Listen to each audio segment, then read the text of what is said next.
Hi, I'm Shayna Lee and I'm back with another sword class. In this class we are going to be going down to the floor. So there's a couple different ways you can go down. The easiest way is by holding the sword and going down. The other way is by balancing the sword and going down. So first let's go over the easy way, holding the sword. So again, holding the sword with both hands. From here you can do some really nice hip movements. Going down to the floor. Again, balancing does play an issue. Once you're down low, drop one knee and then the other knee. Otherwise, you're just going to kind of crash down and that doesn't look very good. So one knee and then the other knee. And the same way for coming back up. One knee up and then the other one and then back up. So there's a couple different ways you can do that. Down, knee, knee, and knee, knee, and back up. Okay, so that's the first way you might want to go down and come back up. The little bit more cooler way is by balancing, going down. So on the head. I hope you practiced this since the last class. So find your balance. Once you have it, try a little bounce. Arms out, chin lifted, chest lifted, core tight. Slowly lower your knees down, keeping the spine straight. All the way down. And dropping one knee and then the other knee. And coming back up, knee, knee, and back up. Of course, adding a little something to that, you can add snake arms to start off with. Down and up. You can do a shoulder shimmy.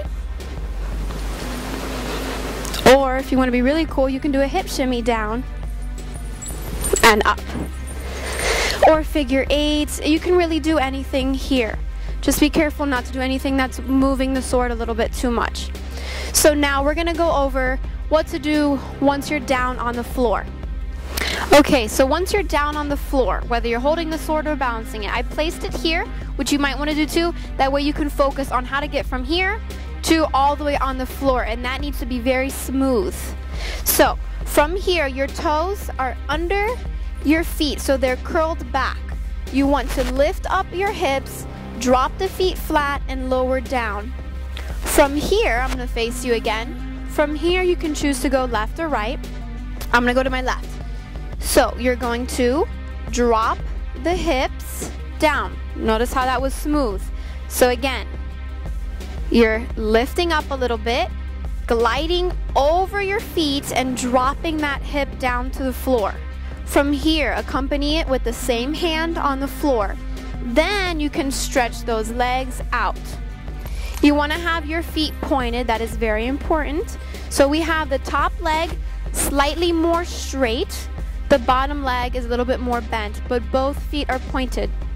From here, you want to get a nice firm stance here. The wrist should be under the shoulder. If it's out too far, it's going to be a little bit too hard to do what we're about to do. So under the shoulder, you want to feel nice and strong here. Other arm out. We're going to use our hands and our bottom side knee for support. And we're slowly going to lift our hips up to here. So again, we have our hand and our knee on the floor. Slowly lower yourself down. Let's try that on the other side. So right hand on the floor. And we have top leg straighter, bottom leg more bent. Using the knee and the hand, arm out, and lift. And drop. So now rewinding.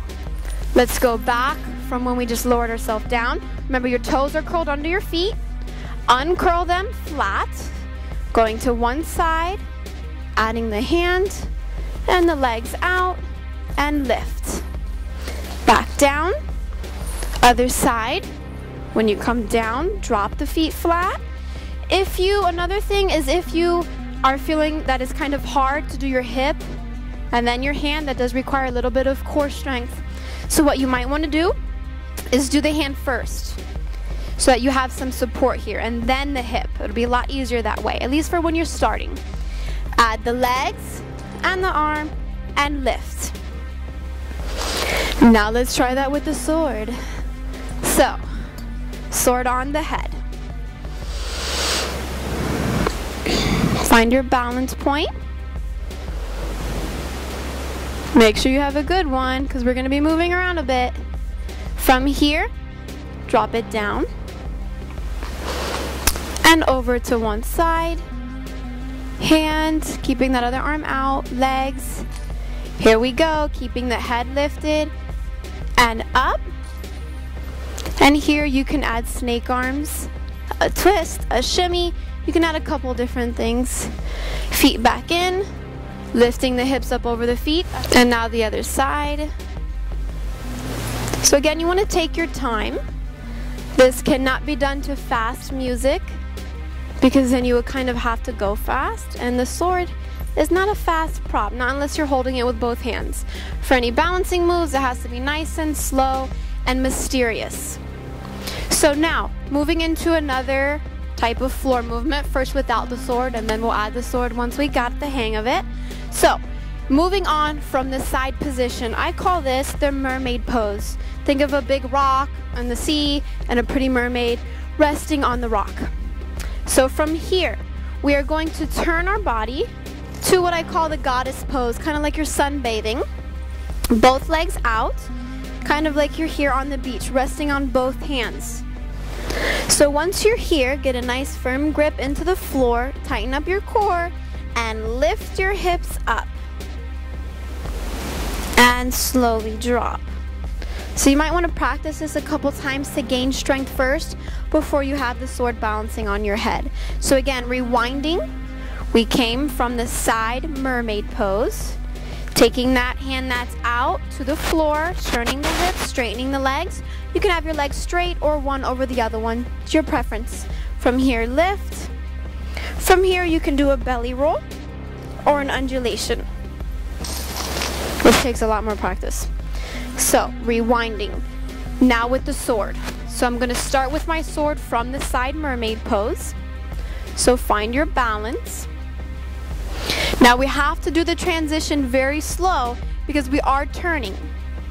So if the sword is being turned too fast, it will fall off your head. So from the side mermaid pose. From here, take that outside hand, slowly bring it to the floor as you're slowly turning the hips and straightening the legs. Nice and slow. Get a nice comfortable position here and then lift the hips. And back down. From here, you can keep going in a circle. So taking the opposite side, crossing the leg, lifting up the opposite arm, turning. So now we're doing a mermaid pose to the back, but now keep going. Drop that hand on the floor, both hands, turn the hips, and keep going. Back to the first side mermaid pose. If you go too fast, your sword will keep turning like mine kind of just did. So you want to make sure you're turning nice and slow. From here, to get back up, tuck your legs in, lift up with your hand. Once you are right here in the center, you can get your bearings and slowly come up, step up, and bring yourself all the way up. Or you can do like we did before, which is the harder way. So from here, curl the toes under the feet, a little bit harder, get your balance, one knee, and then the other knee, and then come back up. And that's our sword floor work. So I hope you enjoyed all the techniques of the sword. So remember, there's nothing like practicing. So if any of these movements were a little bit hard, which they should be, that's totally normal. Just remember, practicing does make perfect.